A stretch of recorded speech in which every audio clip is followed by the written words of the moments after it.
everyone, and welcome back to another episode of My First Season, the travel and tourism podcast brought to you by yours truly. I had the pleasure of working with my guest today during my first season in the summer of 1994 in Turks and Caicos. I had not seen him or heard from him since that time. When I posted Anthony Salerno's interview from January 2023 about the amazing 70 celebration in Turks that we had, he left a very nice comment in the comments section of that episode, and I reached out to him, and he graciously agreed to come on the podcast. His first season was in Sandpiper in 1991 as DJ. He worked for Club Med from 91 to 94 in villages such as Playa Blanca, Cancun, Paradise Island, and Martinique.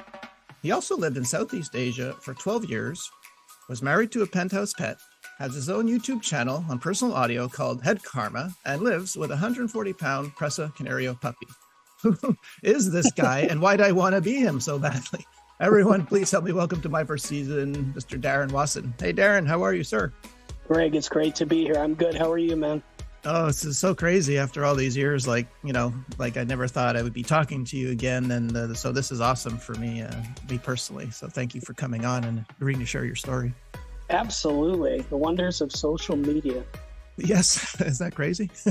Well, yeah, we will get, I do want to get your thoughts on that 70 celebration. But before that, if you can take me back in time a bit to where were you, where were you living? What were you doing? And how did you first find out about Club Med? It was a totally random thing. I grew up in Southern California in a town called Arcadia, which is right next to Pasadena where the Rose Bowl is. And I got an invite from a couple of my friends that I went to high school with to go shoot pool at this really divey bar in Pasadena, which I didn't typically go to. So anyway, we went there and we started shooting pool, and this guy walks in and he's hammered out of his mind.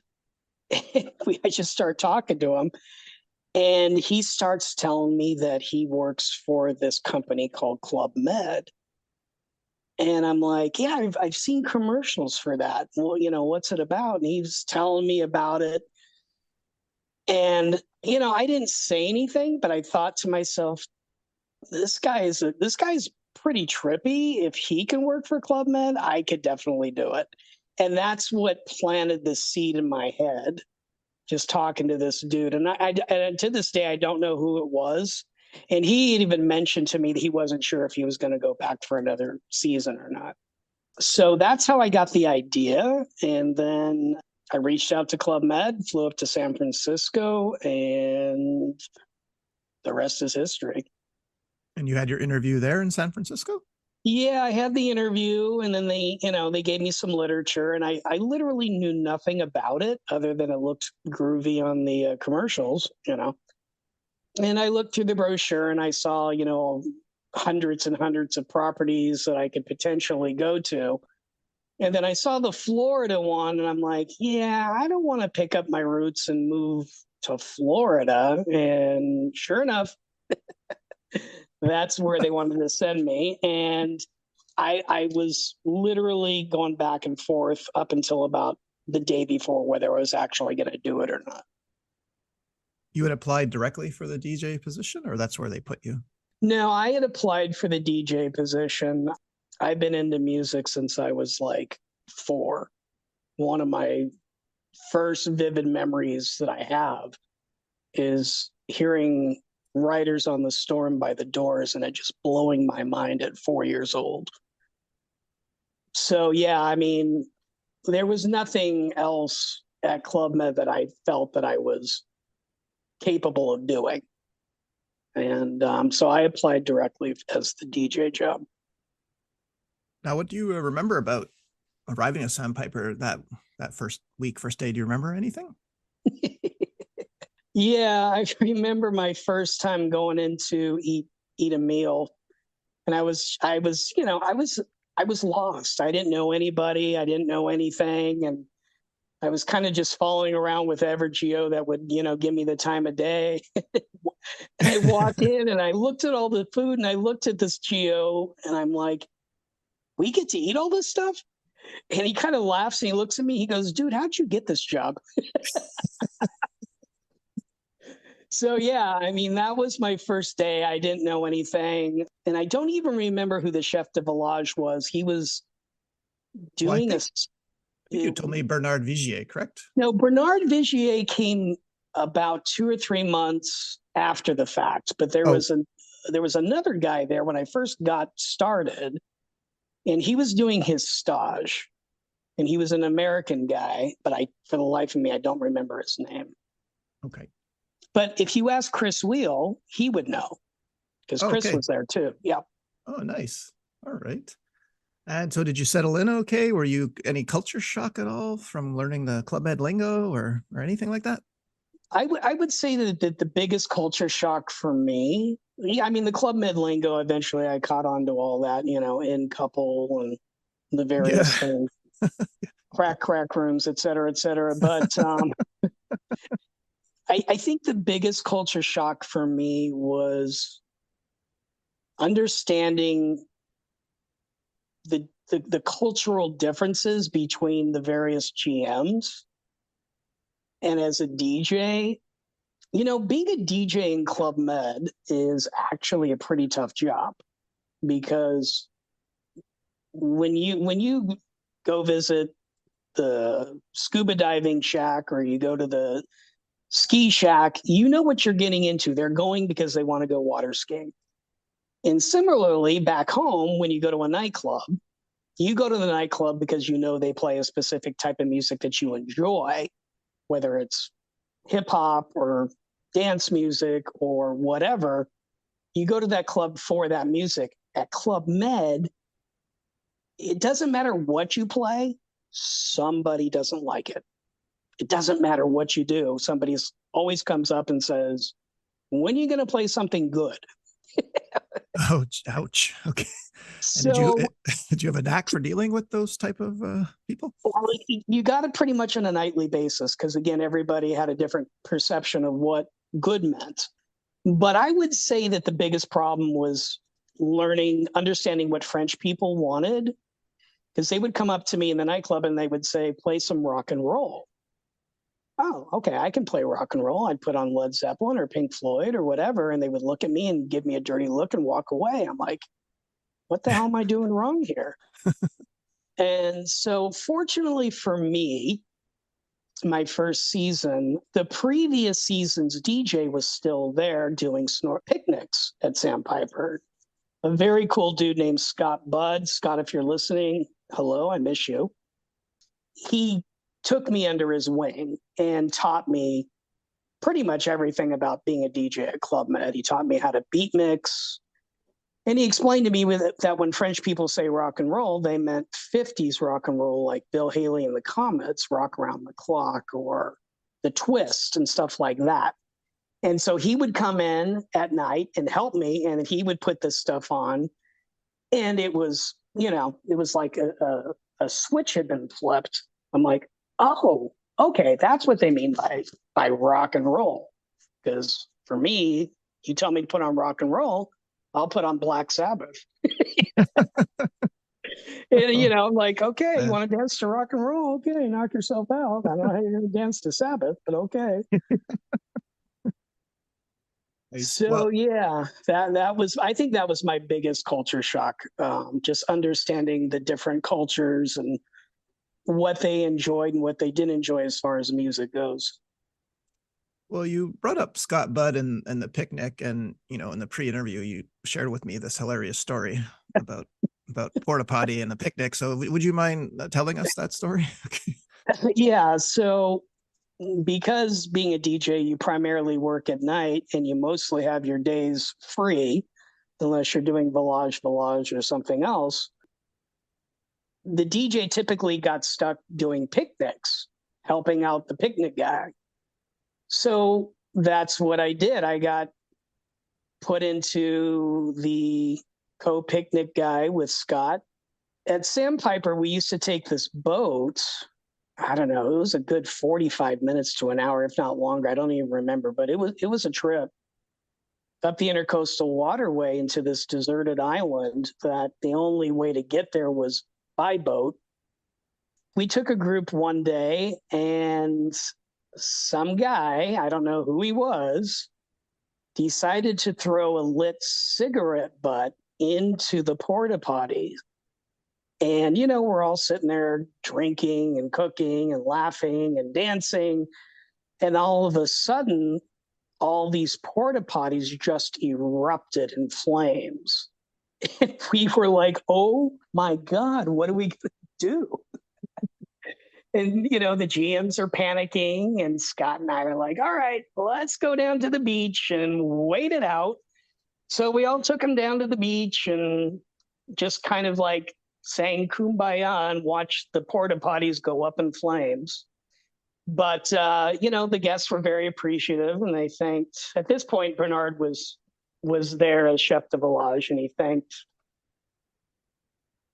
Bernard for, our keeping them safe and quick thinking on our feet. And it was, that was one of the more memorable events of my first season, blowing up the porta potties. Yeah, don't they stack a lot of chemicals in these things? And this guy just went whoop, threw a butt in there, right? Like that's and okay. There was a sign that there was, there's a sign in every door, no smoking. There's a sign, and the guy just didn't care, didn't see it, whatever, and wasn't thinking, and boom, it just went up. Okay. And about how long did you stay at Sandpiper? Were you there 6 months or a year? 6 months. Back then it was a 6-month season. And then your next season, I think you had to Playa Blanca 91, 92 to yes. do snorkeling picnic. Yeah. So towards the end of my first season, Greg Snyder came through the village, and he was picking his team. And he already had a DJ chosen, but he didn't have a snorkeling and picnic guy. So he picked me for that because I was doing, picnics at Sandpiper. Yeah. So my second season, I went from DJ, I went to snorkeling and picnics. And without going into too much detail, I'm guessing the picnics in Playa were different from the ones in Sandpiper, correct? Slightly, yeah. Okay. Yeah, they were definitely different. Yeah, I mean, I can't really say too much about it, but yeah, they were kind of tame when I was there. Like when I was there in 96. Yeah, I think all the games were gone. So even though it was Playa, it was very tame picnic. But I'm guessing like you were there in 91, 92. So it's probably still a bit crazy, right? I'm guessing. No, it was pretty wild. It was pretty wild. There, by the end of the day, pretty much all clothes have been removed, and people were doing various things in the water. And that was just the way it was. Now, is this the season where, if you recall, I've always heard the story that Greg Snyder created the outdoor hockey rink by archery. Were you there for the construction yes. of that? Yes. Oh, okay. Yes. I remember that vividly because growing up in Southern California, I didn't have access to any kind of hockey, a place to play hockey. And so I remember he set up this hockey rink, and I was just like, this is easy. Let me put on some skates and do this. Dude, I lasted about 5 minutes and I was just wiped out. I'm like, oh, this is tiring. Like, how do you do this? So yeah, I do remember that vividly. That was a blast.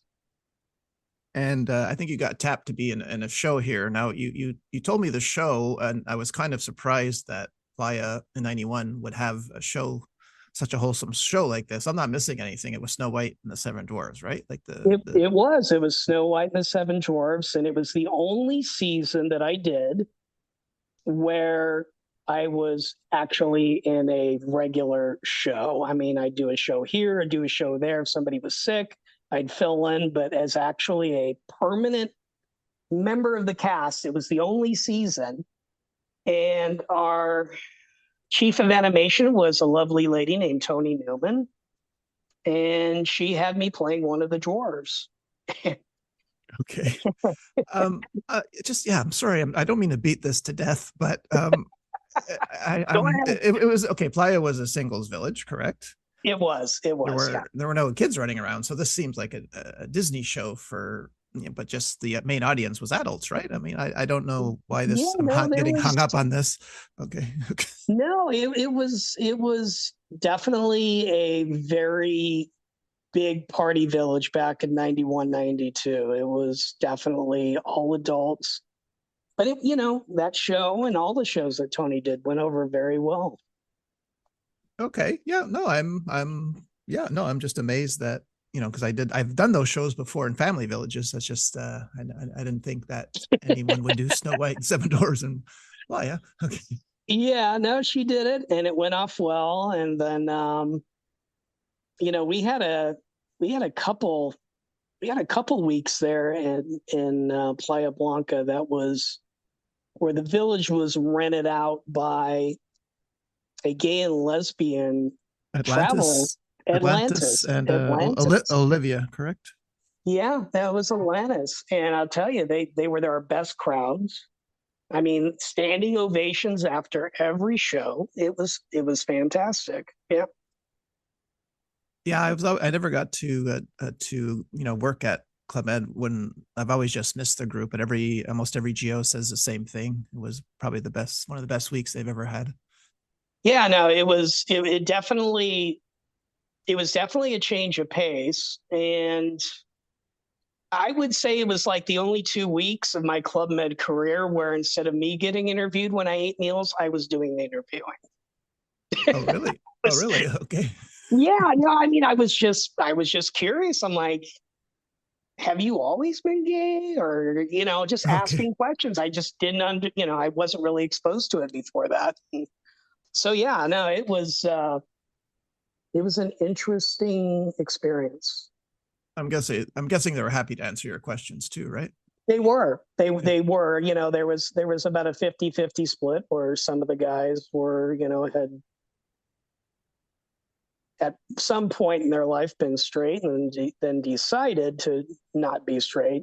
Mhm. But it was almost unanimous. All the women, almost all of them, had been in a serious heterosexual relationship at one point or the other, and then decided that's enough for me and switched over. Okay. Do you have any other fond memories of Playa? I mean, I I guess love Playa. yeah. It was like there and Turquoise were my two favorite villages. The only thing I didn't like about Playa were the stairs. Oh, The yeah. stairs. Yeah, if you had that, or if you're showing a GM to their room, or your room was, yeah, because they were nasty if you were a bit tipsy. I recall. Yes, yeah. That season, the village flooded on two separate occasions, like flooded. Oh, The really? gym was under like 4 feet of mud. The nightclub was in 3 feet of mud. It was brutal. But we just played bar games at the bar and entertained the guests as best we could. And I think that season I got dengue fever, Oh boy. which which was not fun. Yeah, I Um, think I got that too. Yeah. where did you get it? Well, I don't recall, but I remember exactly when it came upon me, because it came upon me fast. I was talking to a GM, and all of a sudden my whole body started shaking uncontrollably, and I didn't know what Yeah, was going on because there was no like warning sign. It was just like all of a sudden I'm shaking, and she doesn't know what's happening to me, and then probably out for a week at least. I think then lost a lot of weight. I don't know if that same symptoms for you, but yep, yep, okay. exactly. Light sensitivity too. I couldn't Oh yeah, that's right. look Yep. at light. I was just like, oh, that hurts. Can't look. Yeah. But yeah, that was not fun. I remember our chief of sports, Helios. He got stung by a scorpion not once but twice. Those hurt. I got stung in Cancun much later on, but I thought when I was there, one of the girls got stung, and I thought she was carrying on too much. But then when you get stung, you're like, oh, okay, that's okay. She was right. That really is painful. It hurts. It hurts. Yeah. I've been stung by a scorpion, not at Club Med, but it hurts. Yeah, but Helios got it twice in 1 year, one season. Yeah, I tried to play basketball with Chris Wheel. Of course he showed me up. Yeah. Being a UCLA dude. That's right. I'm not the tallest dude in the world. I'm only like 5'7" on a good day. And then we had our sound engineer, the flying Hawaiian Sammy. That dude was my height and could dunk a basketball. I was like, dude. So, Really? yeah, Okay. Sammy had mad hops, as they like to say. Was that, yeah, and everything was centralized in that village. That's what I liked about it. So you kind It, of it, had to interact with people, like, and that's what was great about it. exactly. You got to know everybody, all the guests. There was nowhere to go. It was just it was a brilliant village, and it really broke my heart, to be honest, when they tore it down. Yeah, that's right. Yeah, like so many. Yeah, but at least we have the memories, right? Yep, yep, yep. And I used to volunteer to do the the bus ride, taking the GMs back to Puerto Vallarta Okay, and then wait a minute. bringing You them back. you volunteered because that was 6 hours, right? That's 3 hours each way, and you volunteered for that? Correct. Yes. Yes. Oh Yeah. God, I loved it. I loved it. really? Okay. I loved it, and I'm embarrassed to admit why. Oh, okay. Because I got to go to McDonald's once a I was week. just gonna say that the one trip I did, we get there, Vladimir and I get there, and the traffic guy Salvador hands us a bag of McDonald's, and we didn't have time to do anything, and we had to go right back on the bus. He had already loaded the GMs, so there was no rest. But I do remember him handing us McDonald's. You're right. It was once a week, and as good as the food was at Club Med, eventually it got a little bit tiring for me. And it was just a cool break to go and eat garbage food and just breathe for a minute. It was awesome. I loved doing the bus ride. Wow. Okay. And then you stay in Mexico. You go to Cancun, 92, 93, Yeah. snorkeling picnic with Yep. CVA. Did you like Cancun? Honestly, I did not. Okay. I didn't like it. It was the exact opposite of Playa Blanca. It was such a spread out village. And there was so much to do outside the village, Yes. you know. So you stop saving money. Yeah. And as a DJ, the rule of thumb was as long as there's guests in the nightclub, you got to keep it open. So there would always be like, two or three people that just hadn't figured out to go into town. And I would have to keep it open till, whenever they decided to leave. Meanwhile, everybody else in the village is out in town having a blast. And I never could go. And like I said, the village was so spread out and it was hard to meet people. So I didn't particularly care for Cancun, to be honest. Yeah, after Playa, you're right. It is kind of a bit of a shock to the system. It is. It is. Yeah. It's like the difference between, Paradise Island and Nassau to Columbus Isle. When I first saw Paradise, I was like, holy, it was like, to me, it was like New York City in a way in the Bahamas compared to Columbus. Right. I actually went to Columbus for 3 days just You on a did. vacation. And, You and did. that was right when it first opened. And that was a beautiful village. Oh, really? Oh, you were there for around the Just a opening. few days, just a Oh, few okay. days, right after it opened. And it was gorgeous. Yeah. Never got to work there, but it was a gorgeous village. Probably the best geo rooms there ever was. Really? Yeah. Oh, Yeah. oh God, yeah. TVs in them too, and phones. No. Yes, yes. It's crazy. After Playa, where you got a roommate and there's for some reason a large frog in your shower that keeps going back, even though you keep putting him outside. I never understood that in Playa, how that massive bullfrog kept getting in my shower. But Right. I put him outside and somehow he'd get back in the room in the shower. So, but yeah, none of that in Columbus. Okay.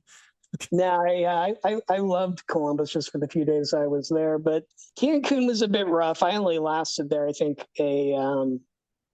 about a month and a half, and then That's there was a mutual parting of the ways, so to speak. and then that's when they sent you to Paradise. Well, no, first I went home Okay. to LA and was just doing a normal life in LA for about, I don't know, 6 months, a year. And I got the itch and I called I called the head offices and I said, "You guys have any openings for a DJ?" And they said, "Yes, in Paradise Island." So off I went back as a DJ this time. With Chief of Village Jimmy Chish Portish. Jimmy was awesome. I love Jimmy. Jimmy was so chill, so easy to work with. Just, I love Jimmy Sheesh Portish. I got a great story about Paradise Island. Yeah, yes, please tell me the story, Paradise Island. So I had met a girl, a GM in Cancun, and I eventually got her a job working in the boutique at Paradise Island. The geo rooms there were not very nice, to put it mildly. But there was like three or four rooms that were adjacent to one of the bars on the beach. And those were really nice rooms. And suddenly one of them came available.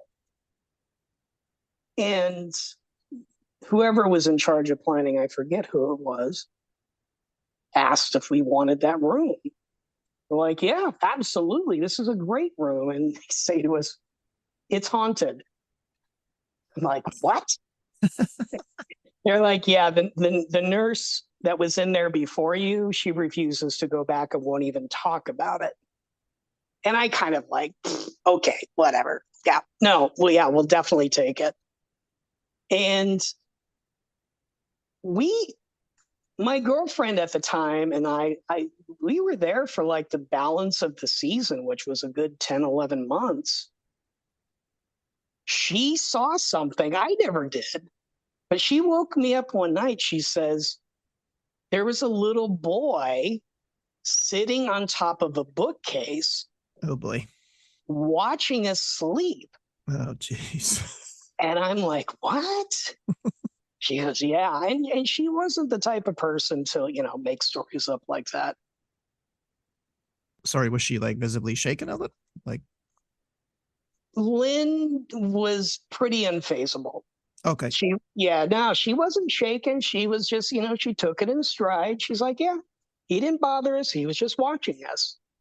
I'm like, okay. And then I talked to other geos and they had similar experiences in that whole building. And I don't know if you ever worked at Paradise Island. But yes. I didn't see anything though, but yeah, I've heard the stories. And at the pool too, the old lady at the pool. Yeah, the old lady in the pool, and it was salt water to keep the dead husbands buried underneath the pool. Yep. That's right. Yeah. So yeah, but I never saw anything. I had a great time at Paradise Island. Played a lot of basketball with Ronald, who was, I think, he was chief of animation. Good guy. We played hoops every day, and Bahamians would come over across the boat and play with us every day. That was probably the best shape I've ever been in my life, was at Paradise Island. And did you go into Nassau like often or no? You want braids for your hair, Rambo? Okay. Well, yeah, you had that nice long hair, so I guess yeah, you were constantly getting asked that. Braids right? for your hair, Rambo. Yep, every Rambo. time. Okay. Yeah. Rambo. Okay. Yeah. So yeah, we used to go over there all the time. We used to go catch movies at the movie theater. I loved Paradise Island. Again, I was bummed when they tore it down. Yep. Yeah. Well, your next village is still standing, so that's good. They send you to Martinique, 93, 94. Yeah. And that one is still standing. It now has an in-ground pool too, so it's still there. What'd you think of Martinique? Martinique at the time that I was there was a pretty rough village. It was a village in transition. It had gone at one point, pre me, it had been a party village. And I guess travel agents didn't get that memo, and they would send, 200 or 300 people on the New York charter every week, and they were like 95% single dudes coming down to party and have a good time and meet girls. And there were no girls. It was all, by the time I got there, it was predominantly older French couples. And we had 3 Americans on the team, and I was one of them. One of them was the nurse. So essentially there was 2 of us to try to appease 200 angry male New Yorkers every week. Okay. It was a rough season. Must have made for interesting picnics if it was mostly male. Okay. Well, I didn't do the picnics there. Yeah, I know. By I know. then I was That's good. Yeah. Yeah, no, I was fully just DJ. I wasn't doing picnics anymore. And yeah, I mean, it was just, Club Med had decided to change the demographics, and New York didn't get the memo. That's right. So yeah, it was a challenging season. And you did 6 months there, I'm guessing? No, sir. I did, I want to say about 2.5, 3 months. I know I was there for Bastille Day. Okay.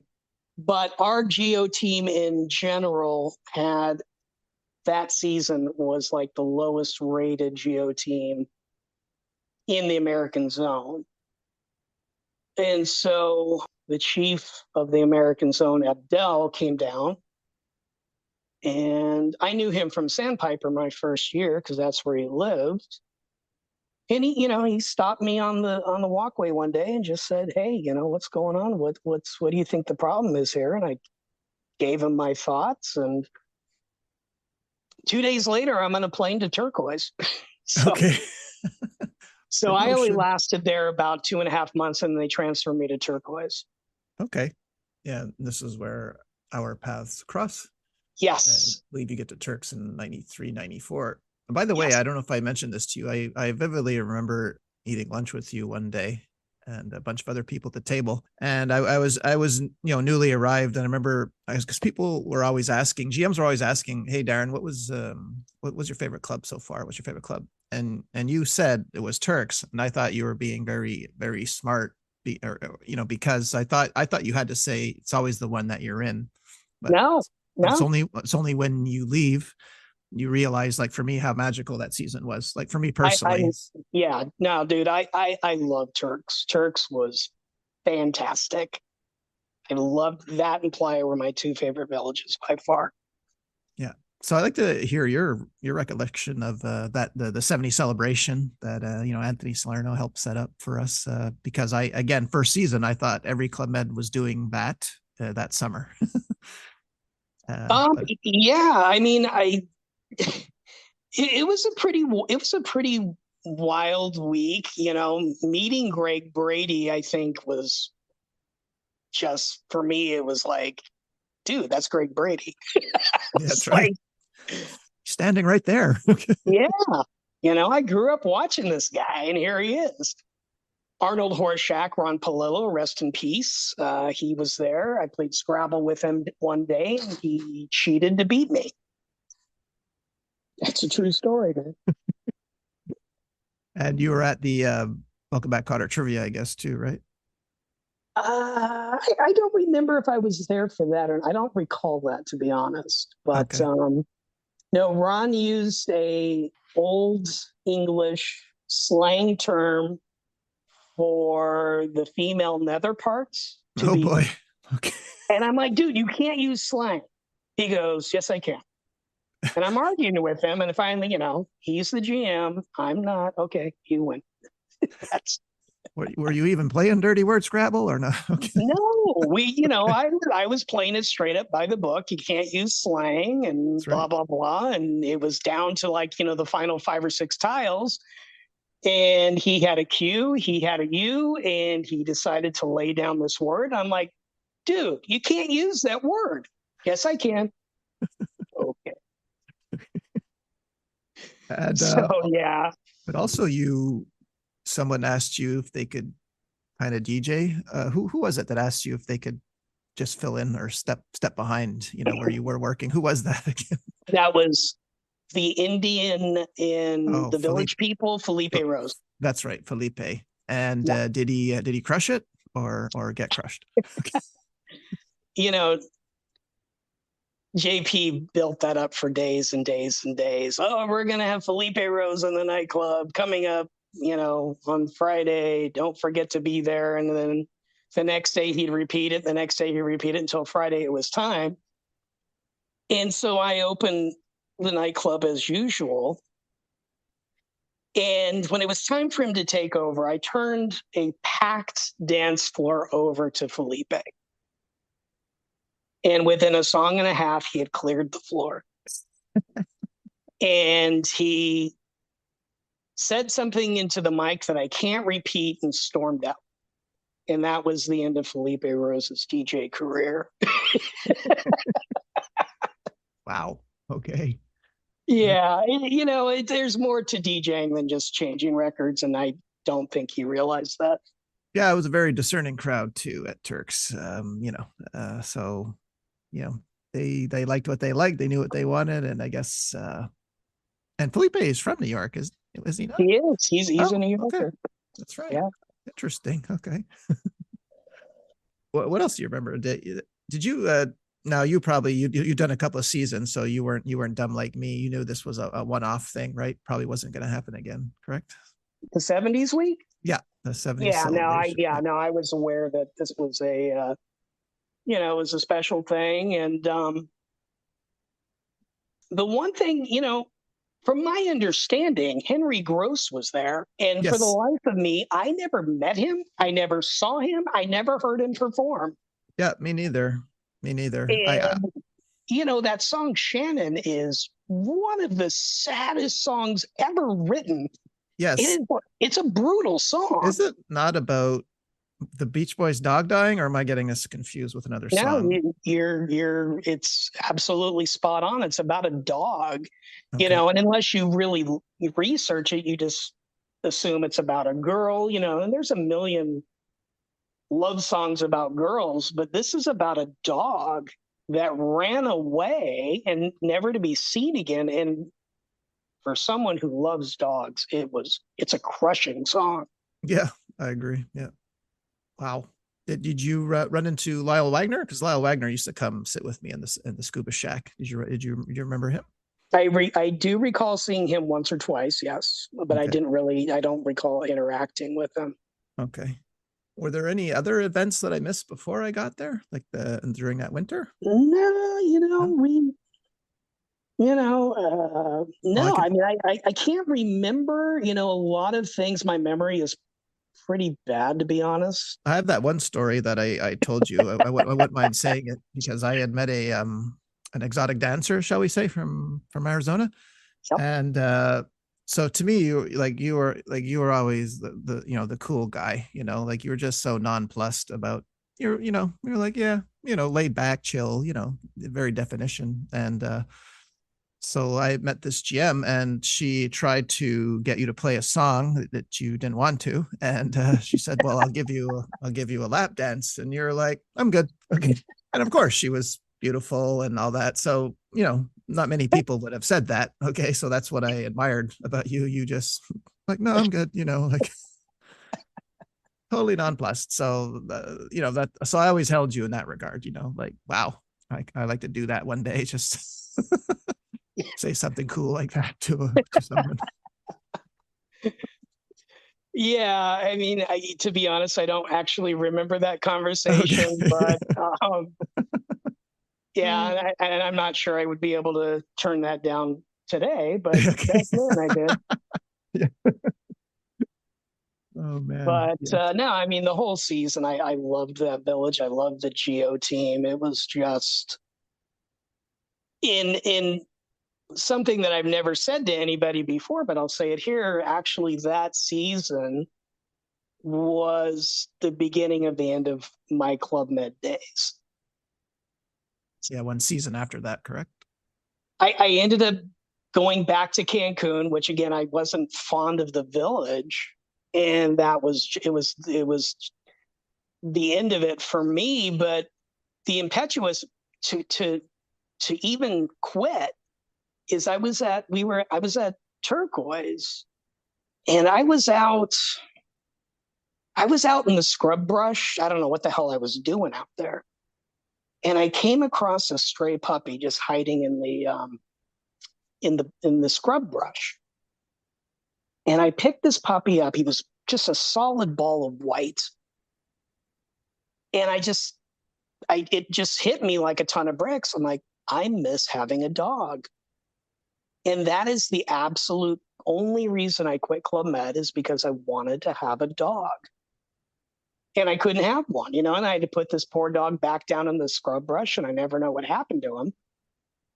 But yeah, it was like that one singular moment by chance, seeing this stray puppy. I was like, hey, I got to quit and go get a dog.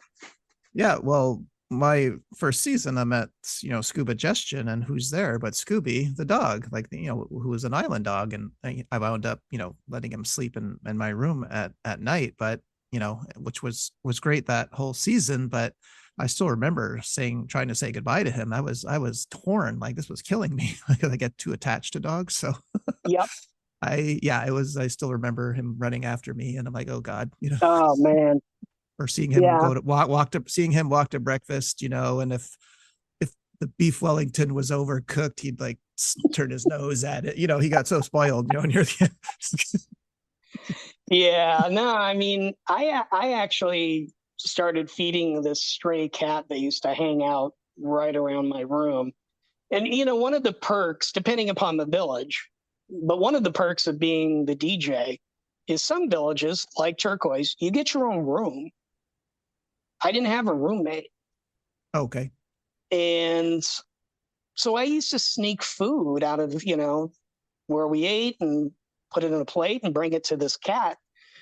And this cat I had named Decibel, because this cat had the loudest meow. I mean, it was like a scream.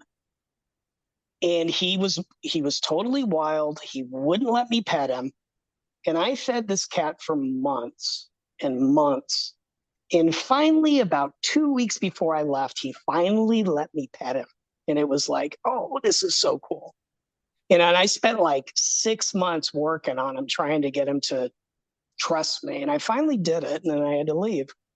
Yeah, I had a similar experience with with this kitten at the Scuba Shack, and you outlasted me, because his kitten was so smart. Because we had the scuba barbecue on Tuesdays, and so cats love fish. But every time I tried to give him fish, he'd claw my hand, so I would drop it. And I'm like, hey, that is really smart. Like he refuses to take it from my hand. He's got to get it out of my hand, so he's going to take a swipe at me. But yeah, I could never get him. You had more patience than me, that's for sure. Yeah, and I worked on that cat for a while, and I finally got him to trust me. That was like a little triumph I'll never forget. Well, you say, yeah, part of the reason is, you wanted a dog, and boy, did you ever. So what is it like having a 140-pound Presa Canario dog? What's that like around the house?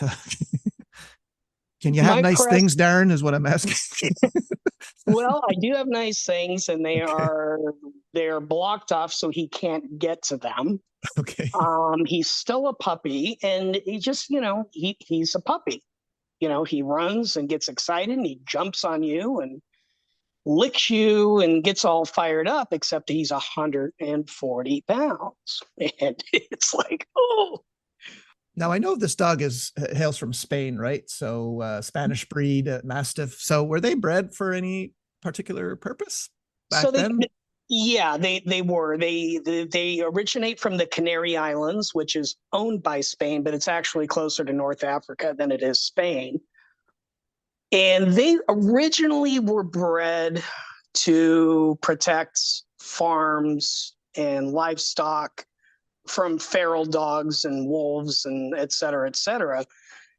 But at some point, unfortunately, people realized that they were quite good at dog fighting. And so that they were used primarily for fighting up until Spain banned the legal practice of dog fighting. I think that was in the 40s. And then the breed became almost extinct because people felt, well, if I can't fight this dog, then what's the point of this breed? And so it almost went extinct. They're a very intense breed. And I was very fortunate. I did a lot of research before I got him.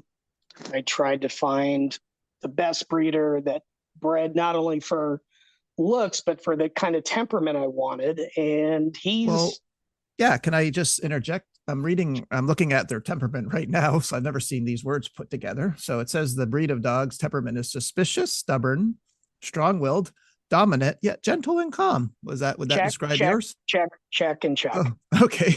Down the list. He's just the biggest cuddle bug.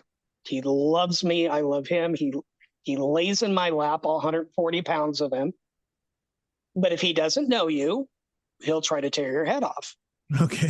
Um, and my wife and I we're getting up there in age, and we live in the middle of a forest with no neighbors, and we've got bears and coyotes and bobcats and mountain lions and everything that you can think of. And then we have a smaller dog too. So he's kind of like the bodyguard for the house. That was the reason for getting him, to protect not only us, but our other smaller dog.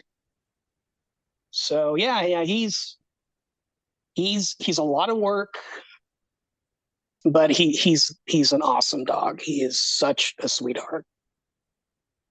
Yeah, well, I've seen some videos you posted there. Yeah, he looks like a horse. Jeez. Okay. Yeah, he's a big boy. Yeah. And he's strong. You have no concept of how strong these dogs are.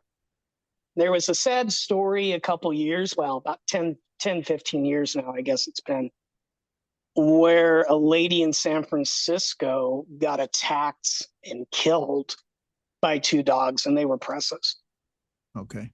So it's very important when you get an alpha breed like a pressa that you get it from a reputable breeder who breeds for the temperament. Because if you'll pay for it, and you can certainly get them cheaper from a backyard breeder, but you don't know what you're going to get. I mean, these dogs are capable of chaos. All right. But you can still have nice things, is what you're saying, right?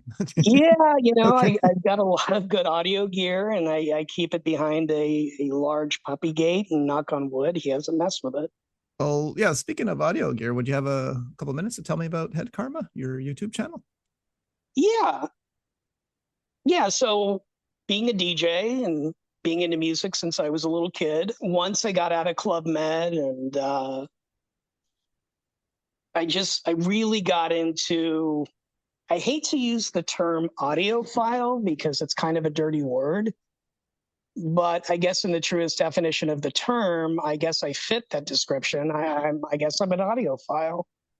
So I have my own YouTube channel where I review headphones and headphone amplifiers and DACs, and tell my viewers whether it's worth spending all that money on a particular headphone or not. Okay.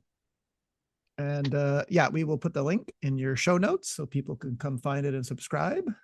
Yeah, that would be awesome. Will do. Do you Yeah, I have have a time? little bit less hair now than I used to. Okay. We all do.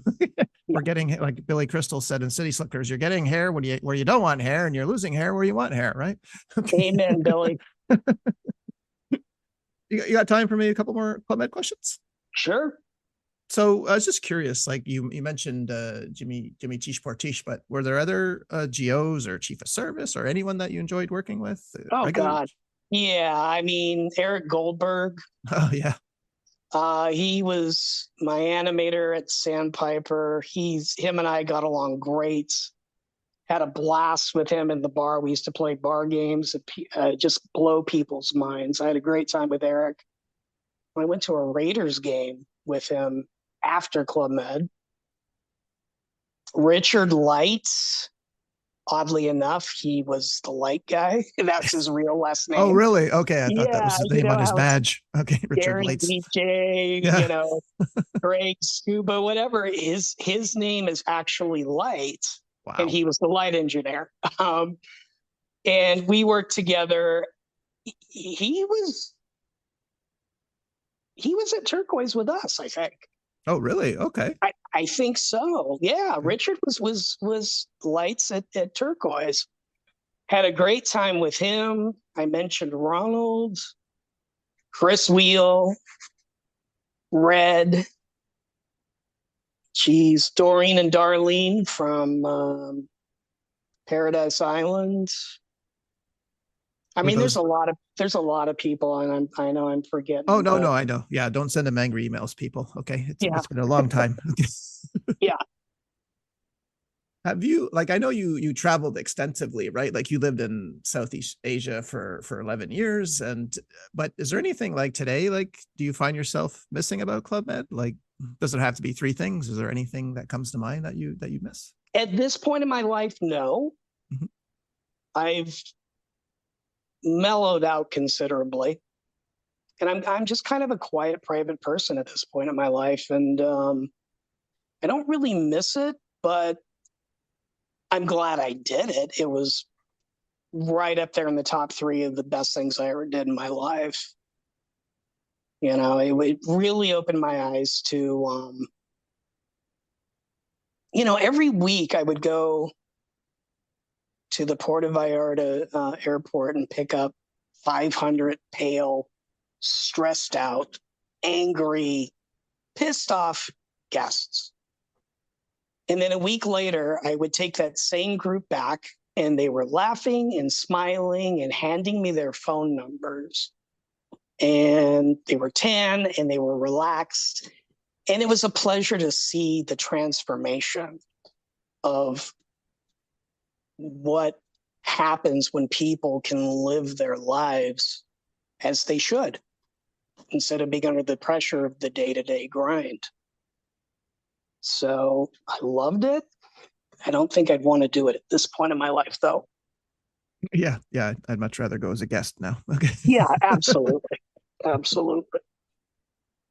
Now, am I forgetting to ask you anything, or is there something else you wanted to say? Because you've been so kind with your time. I don't want to let you go unless I know we covered a lot. No, dude, I'm an open book. If you want to ask me something, I'll answer it.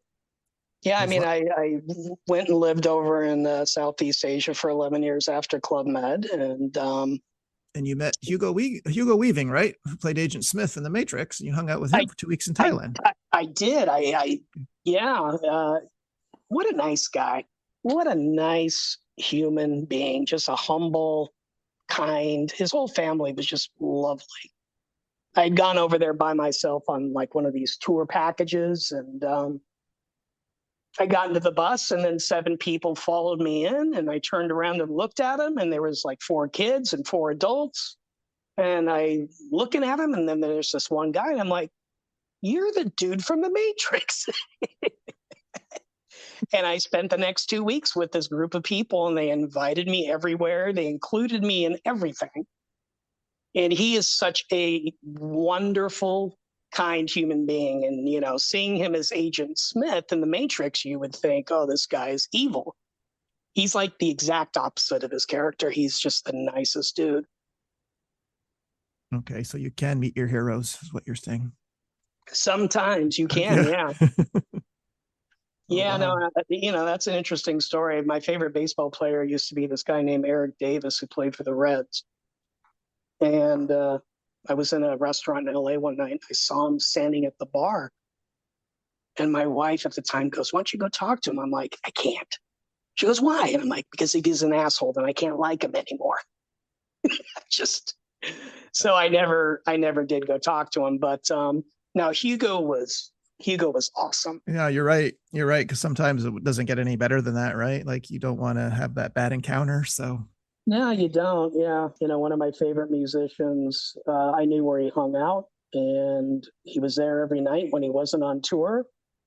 And I never went to hang out with him. I never went to meet him. And now he's dead. And by all accounts, he was the nicest guy, and I should have, but it's like I didn't want to push my luck. Yeah, that's right. Now, what like I don't know what else to ask you. Like I know we covered a lot. I'm not going to ask you what your favorite crazy side is. That's one question I would not ask you. Okay. As I don't want to. I think I can only name one. Oh, really? Okay. I think I did Crazy Signs a grand total of like 5 times in 4 years. Okay. I really wasn't the rah rah GO. I mean, maybe that's obvious to outsiders looking in, but it just wasn't me. I was But part more of just, your job though was, there was you were the DJ, right? So you didn't get yeah. to, I I mean, had to open the nightclub as soon as the show ended. So that's right. during Crazy Signs, I'm opening the nightclub with the bartender. Yeah, exactly. So Exactly. yeah, You might have dodged a bullet there, sir. Okay. I think I did. I think I did. Oh, man. It's been so good catching up with you, Darren. Really, man. This has been awesome. Greg, it's been my pleasure. I've thoroughly enjoyed it. I've been racking my brain trying to think of like, it's just, you forget a lot of stuff, but then when you start thinking about it, you're like, oh yeah, I remember that. Right. But Oh, it, yeah, it always happens after I stop recording, though. Don't worry. It happens to everyone. Don't worry. okay, yeah, no, I'll get I it. mean, it was great. And I still dream occasionally about working at Club Med, and Oh, it's you always the do? same, dude. It's always the Me same. too. I forget my music, and there's like a crowded nightclub staring at me, and I've just got like dead silence, and I'm like, oh, what do I do? I Well, can't remember how to work the equipment, and I don't have any music, and it's the same dream every time. Well, it's because of you. I mentioned this to you before. Like you're the reason I have my same recurring Clement dream because when you were in Turks, you were going away on vacation somewhere. And luckily the airport from Turks is not that far, but you actually forgot your passport back in your safe. So you actually had to go and almost risk missing your flight, right? And I thought, Right. wow, how can you forget your passport? To this day, even though it's never happened to me, that's the same dream. I'm back at Oh Club Med. I'm man. leaving and I've packed everything and I forgot my passport. And I blame this entirely on you, sir. Even though it's never happened to me, but because it happened to you my first season, I never forgot it. That's brutal, dude. I'm sorry I did that to you. That's okay. And I'm working an entire day. It's not like I'm relaxing. I'm working like, I'm doing arrivals, departures, everything. But then I'm going to go home and then I forgot my passport again. So yeah, Yeah, yeah, not fair. that would be a brutal one. Yeah, and the funny thing is I don't remember that. Oh, I do vividly because I was at the airport a lot and I remember thinking, how do you forget your passport, man? Leave it to me. Yeah. Well, that airport was kind of rough back then. They would bring the planning envelopes and everything. And I remember one guy, I won't say who, but he liked to go to the airport because he swore he could tell who was gay from the handwriting. Okay. So that's why, because you had to fill out a card, right? When you arrived. So he would So actually go. he had great gaydar. Yes, yes, yes, yes, yes. He swore he could tell, and I would call BS on that all the time. But I think he was more right than wrong. Actually, he had a pretty Oh, good there is batting one. average. There's one story that we haven't talked about. I ended up actually marrying a GM. Oh, really? Yeah, yeah, and I met her at Turquoise. Oh, okay.